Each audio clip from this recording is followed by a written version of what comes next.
Welcome to CCA Online Chapel. It's Wednesday, March 25th, and the passage today, 1 Samuel 25. The title, The Hesed in Abigail. Life is a story, and stories are universal languages of humanity. By nature, stories possess the capacity to hold people's attention, enable to see them, and while dealing with the well-known, always introduce that extra twist and make the audience reflect. A translation from one language often loses its idioms, proverbs, words, or even makes the meaning difficult to understand.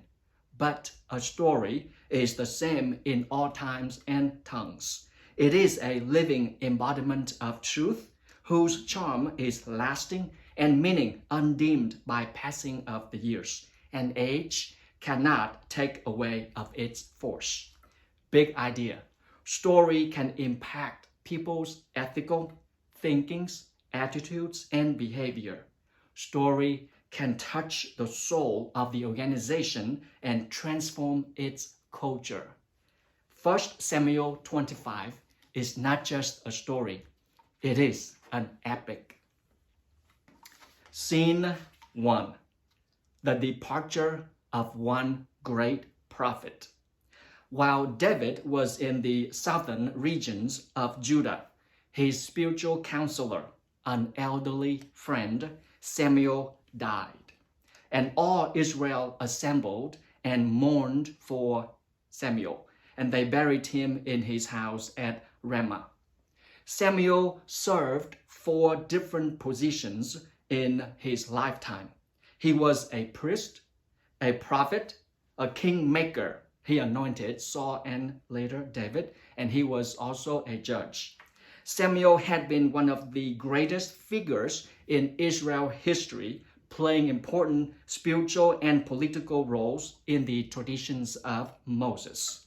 To captivate and visualize the significant contribution and leadership of Samuel, one can relate to the one great famous character, Gandalf, in the movie of Lord of the Rings. And the departure of Gandalf in the first episode was a huge loss for the audience. Imagine, Samuel's death meant the tremendous loss for a national resource and marked the end of an era in Israel history.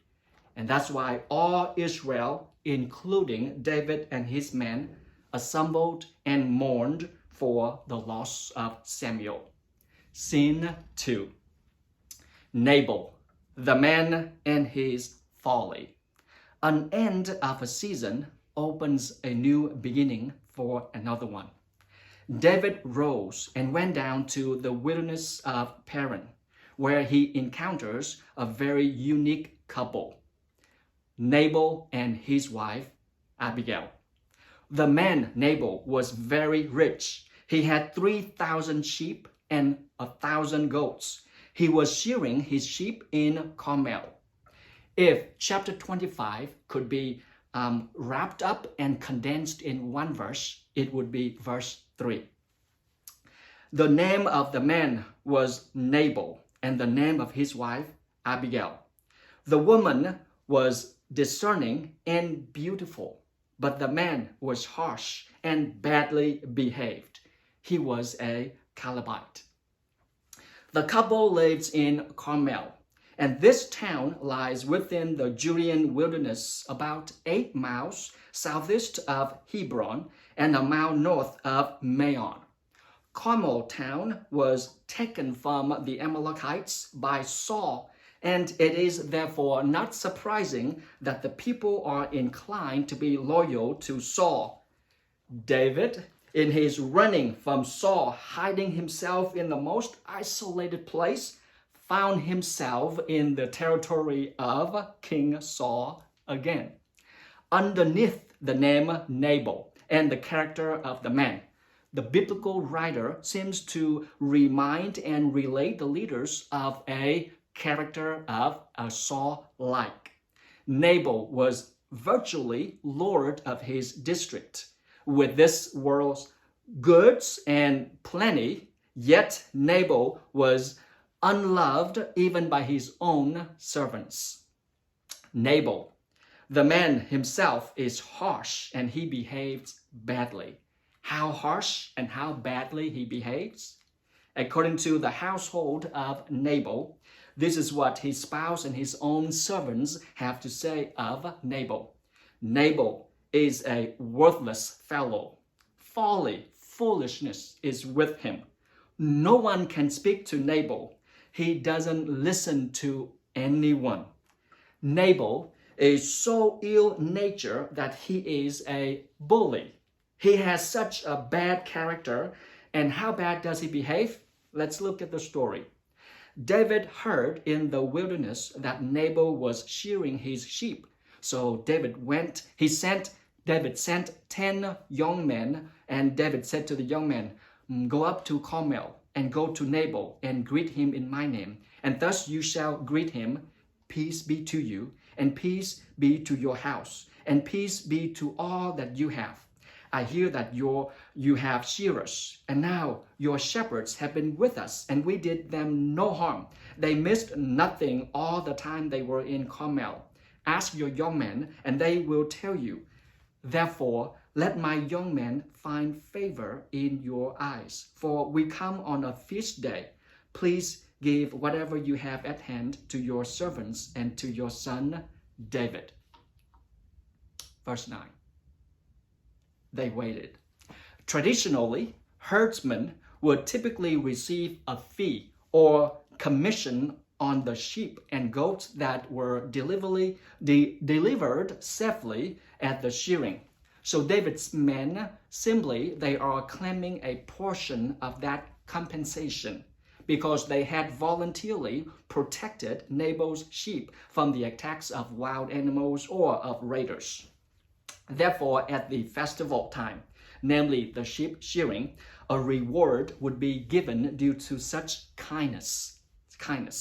David sincerely and humbly asked Nabal for a provision to sustain him and his men in the wilderness. Such kindness in Israel Jewish law would be promoted for those who have to help others as well.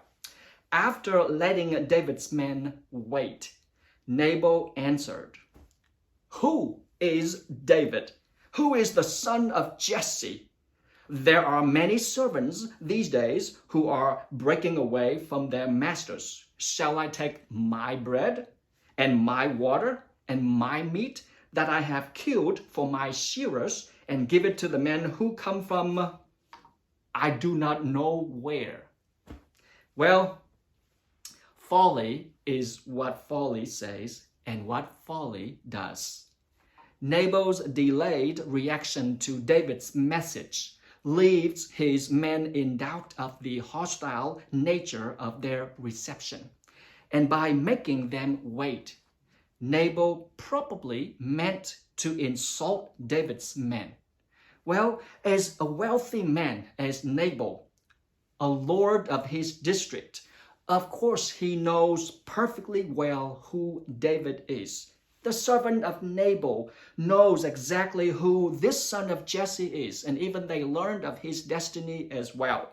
Not long ago, the women, they sang, they shouted, Saul killed thousands, David 10,000s. Well, Nabal is not so much asking who David is. Rather, his questions are a way of belittling David, a popular, famous leader in Saul's army. The best interpretation of Nabal's questions toward David would be, who does this son of Jesse think he is? A sense of jealousy, a sense of arrogance and pride. Nabal, in his own words, reveals his self-centeredness by reiterating, my bread and my water and my meat and my shearers, as if the man had produced these things on his own power. Nabal stubbornly refuses to share and to even accept what his servants already recognized, that David was on his way to become king. Well, not much different from Saul at all. Scene 3, the wrath of David. The roaring of a soon-to-be lion. What would David do when his men told David? David said to his men, "Every man strap on his sword." About 400 men went up after David, and while 200 remained with the baggage. The word sword is repeated 3 times in verse 13. Without a moment of hesitation, David gives orders, and 400 men armed for battle set out to attack Nabal. Verse 14 begins with a very significant word, and that is but. This is a big, significant but. But one of the young men told Abigail, David sent messengers out of the wilderness to greet our master, and he railed at them. In Hebrew, the word rail in the context right here, meaning he yelled at them, he shouted insults, he shrieked at them, he flew at them screaming, he spurned them. The servant goes on and says, David's men were very good to us. Tov meod, were very good. We suffered no harm, and we did not miss anything. David's men were like a wall to us both night and day. Now, your ladyship, therefore know this and consider what you should do, for harm is determined against our master and against all of his house. The dramatic tension is clearly described in verse 17. Evil is determined. Evil is planned against our master. Harm threatens our master. Your ladyship, hell is about to break loose to the household of Nabal. Scene 4. Entering Abigail. Abigail, her name means my father is joyous. The joy of my father. Verse 18. Then Abigail made haste and took 200 loaves and 2 skins of wine, and 5 sheep already prepared, and 5 seahs of parched grain, and 100 clusters of raisins, and 200 cakes of figs, and laid them on donkeys. She said to her young man, "Go on before me. Behold, I come after you." She did not tell her husband. And as she rode on the donkey and came down under cover of the mountain, behold, David and his men came toward her, and she met them. Wisdom is on mission, not just to stop an evil, but to put the evil to its end. Wisdom is on mission not just to change the course of the event, but to change the course of history as well. Abigail's gift speaks of an acknowledgement of David's service because she acknowledged David's service to her husband.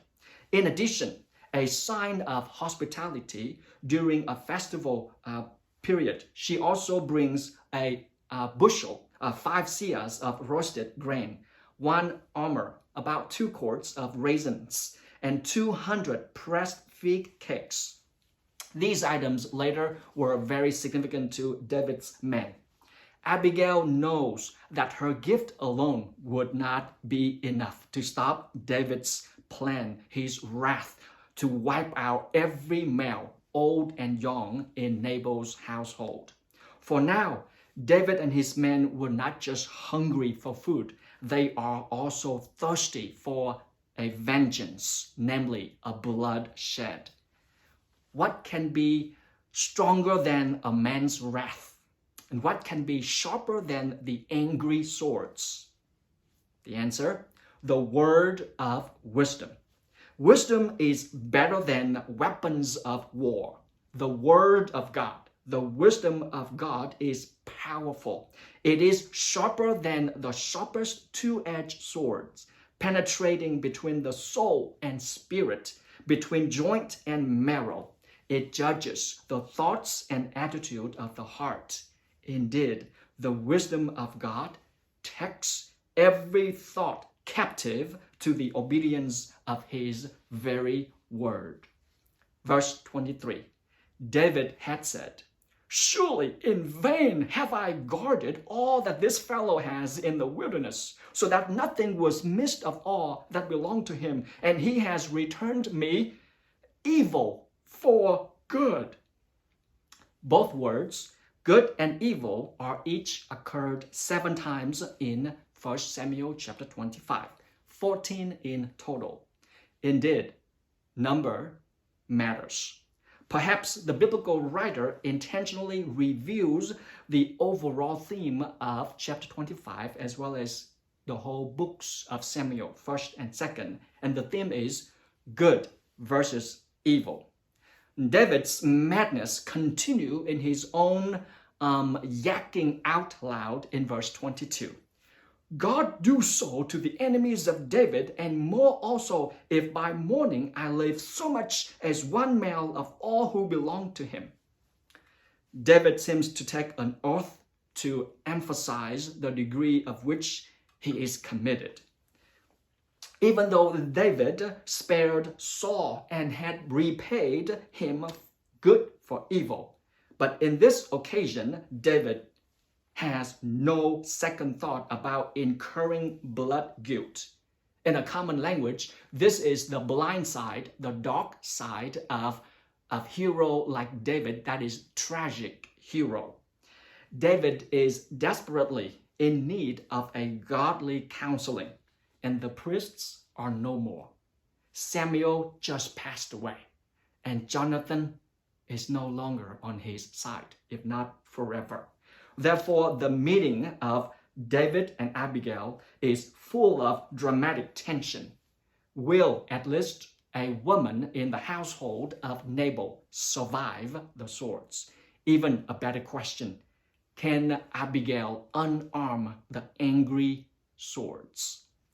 Abigail's encounter with David is one of the most remarkable initiated encounters between a man and a woman in the Bible. Scene 5, the meeting of Abigail and David.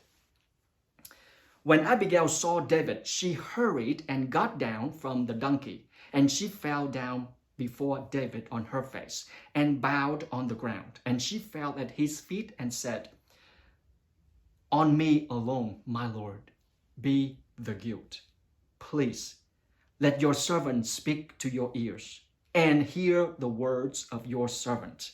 Let not my Lord regard this worthless fellow Nabal, for as his name is, so is he. Nabal is his name, and folly is with him. But I, your servant, did not see the young man of my Lord, who you sent. Now then, my Lord, as the Lord lives, and as your soul lives, because the Lord has restrained you from the blood guilt and from saving with your own hand, now let your enemies and those who seek to do evil to my Lord be as Nabal. And now let this present that your servant has brought to my Lord be given to the young men whom follow my Lord. Please forgive the trespass of your servant. For Yahweh will certainly make my Lord a sure house, because my Lord is fighting the battles of Yahweh, and evil shall not be found in you so long as you live. If men rise up to pursue you and to seek your life, the life of my Lord shall be found in the bundle of the living in the care of Yahweh Elohim. And the lives of your enemies shall be slain out from the hollow of sling. And when Yahweh has done in my Lord, to my Lord, according to all the good that he has spoken concerning you, and has appointed you prince over Israel, my Lord shall have no cause of grief or pangs of conscience for having shed blood without cause, or for my Lord working salvation himself. And when Yahweh has dealt with my Lord, then remember your servant." It would be unusual to see a caravan of donkeys on these mountain slopes, and even astonishing to find the lady of the land, a beautiful lady of the land, prostrated herself on her face in obeisance to David. So much so that the army was stopped in its tracks. The army was stopped in its tracks. Wisdom whispers in the valleys. She lifts her voice on the mountains, facing the destined king-to-be in the company of his finest warriors.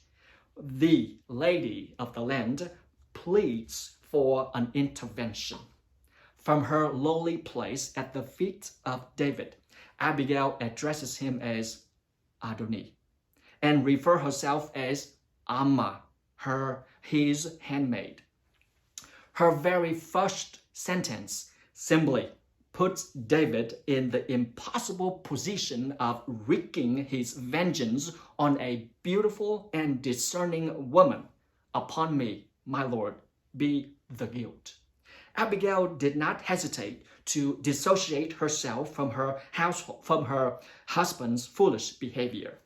And to David, she perceives to be very different. As Yahweh lives and as your soul lives, she said that in one breath sentence.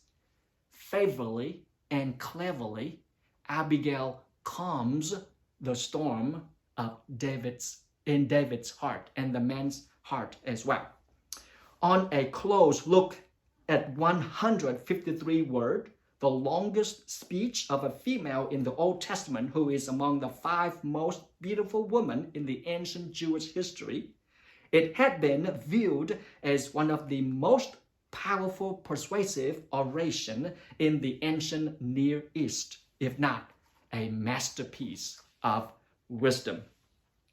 As if she would say in her first paragraph, if any wife who were given a license to get rid of her foolish husband, it would have been me, it would have been Abigail. At this point, some married ladies would say amen, but don't say too loud, you might offend it in speakers like me.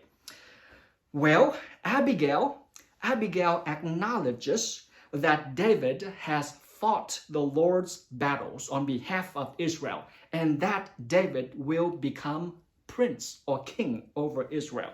With such a bright future ahead of him, David will not want to have on his conscience the staggering burden of needless bloodshed.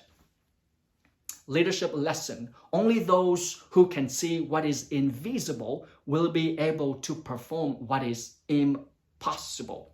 Here, Abigail admits her husband's guilt, but taking revenge on members of his own tribe of Judah, that would tarnish David's image as a wise and a fair leader.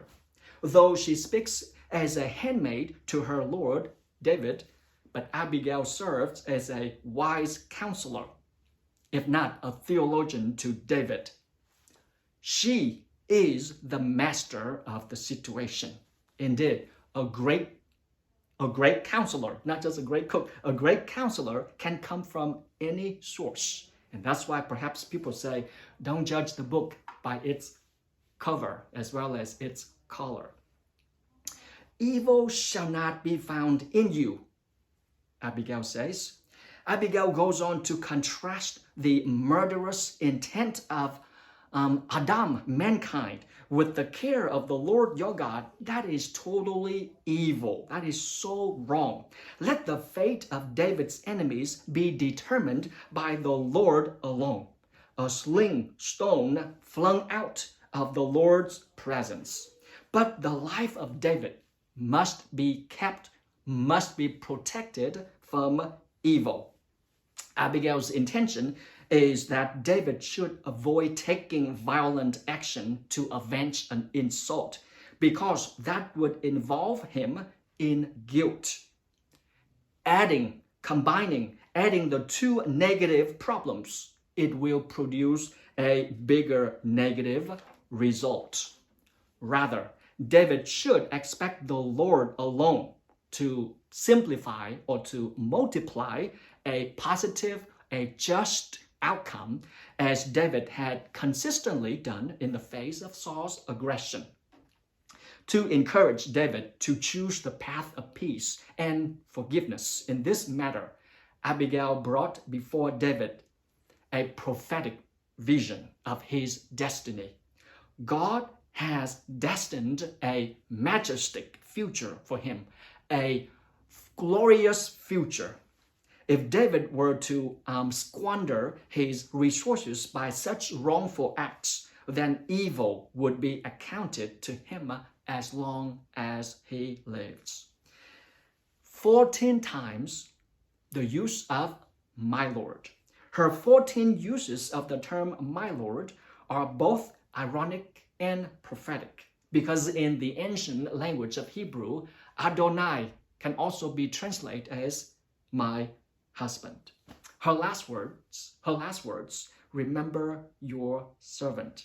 Something that she requests, David was very quick to grant. In this, we see mission accomplished. At least 3 remarkable things. First, Abigail successfully interceded on behalf of her husband. Secondly, she prophetically revealed David's destiny. And third, she prevented David from bringing judgment down on himself through a violation of Torah. Thanks to Abigail's intervention, David had been reminded of his commitment to live by faith in the Lord and not by his impulses. Verse 32. And David said to Abigail, "Blessed be the Lord, the God of Israel, who sent you to this day to meet me. Blessed be your discretion, and blessed be you, who have kept me this day from blood guilt and from working salvation with my own hand. For as surely as the Lord, the God of Israel, lives, who has restrained me from hurting you, unless you have hurried and come to meet me, truly by morning there had not been left to Nabal such one male." Then David received from Abigail, her hand, what she had brought him. And he said to her, "Go up into your peace, to your house. See, I have obeyed your voice, and I have granted your petition."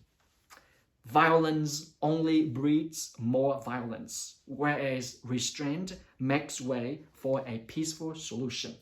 Knowing that in your head is one thing, applying that requires another level of wisdom and understanding and faith.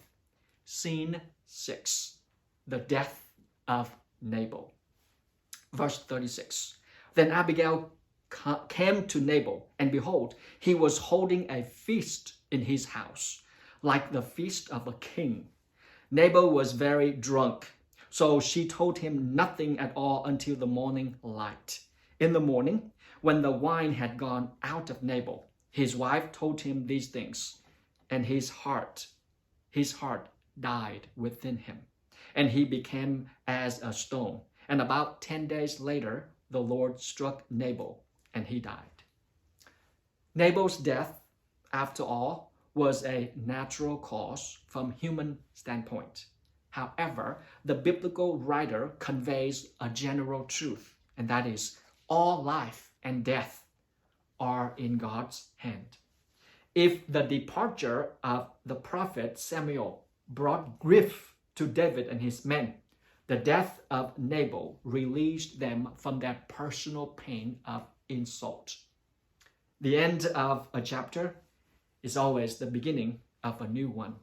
Scene 7, a happy conclusion. The marriage that people rejoice, and the wedding everyone is invited. When David heard that Nabal was dead, he said, "Blessed be the Lord who has avenged the insult I have received at the hand of Nabal, and has kept back his servant from wrongdoing. The Lord has returned evil of Nabal on his head." Then David sent and spoke to Abigail to take her as his wife. When the servants of David came to Abigail at Carmel, they said to her, "David has sent us to you to take you to him as his wife." And she rose and bowed with her face to the ground and said, Behold, your handmaid is a servant to wash the feet of the servants of my Lord. And Abigail hurried and rose and mounted a donkey, and her 5 young women attended her. She followed the messengers of David and became his wife. Nabal's death released Abigail from a difficult marriage and gives her the freedom to accept David's invitation to be his wife. Well, Eastern wedding customs do not have changed throughout the ages. David sent men, friends of the bridegroom, to fetch his bride, who took 5 maidens and went to the marriage feast. Without delay, Abigail made preparations for a second encounter with David. Indicative of her personal wealth, she rode her own donkey and was attended by 5 maids, more than any other Israelite woman in the Bible is said to have had. Traveling under the guard of David's messengers, she arrived at David's camp, and there she became his wife. Together, they later had 1 son named Caleb, also known as Daniel, the 2nd son of David. So, the story in Samuel 25, 1 Samuel 25, concludes in the marriage of the main character, David, who is also a tragic hero, and his supporting character, Abigail, the unsung hero. And of course, the key character, the producer and the author of Hesed, steadfast love and mercy, Yahweh himself, in whom both David and Abigail acknowledge and praise, Blessed be Yahweh, the Lord of Israel. The marriage of David and Abigail cast a shadow for the future kingdom wedding, where the groom is Yahweh himself in the flesh, whose Hesed is perfectly portrayed on the cross at Calvary. Matthew 25. The kingdom of heaven will be comparable to 10 virgins who took their lamps and went out to meet the bridegroom. Be faithful and wise, and take extra oil while waiting for the ultimate groom, because when the kingdom groom returns, he will transform human history into his story.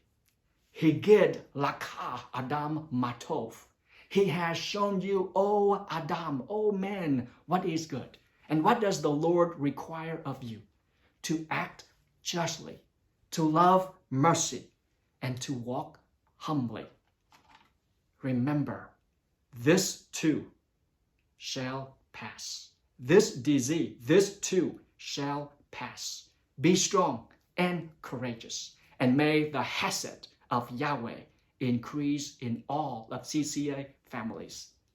Blessings to you all.